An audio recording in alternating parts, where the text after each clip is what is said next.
Here's how to easily use M&F Bank ATM. Now, all you're going to need to do to use this is you can easily withdraw, deposit cash, and do any other thing that you may want to. But when you approach it, you can actually see there's an option to either insert, or you can actually just tap your card right here. If you want to insert it, you can insert it right here and tap it. You can use Apple Pay, Google Pay, whatever you want to use to tap it. It will accept pretty much all cards, but just keep in mind it doesn't accept all banks. And if you are using a different bank, there will be a small fee for using this type of ATM if it's not your bank.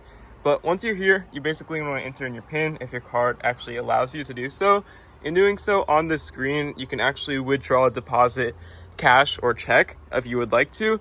In doing so, you can actually just put in your check or cash and deposit it, just pull it out right here if you want to do that option.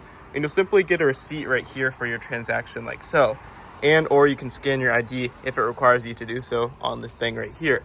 And that's pretty much all you need to do to use this. Is you can just use it as any other ATM, but if you are using it and it is not your bank, there will be a small transaction fee just because it is a different bank, and that's how they all work.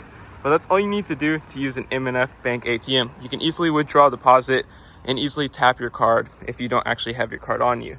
Found this helpful? Please leave a like, and happy using ATMs.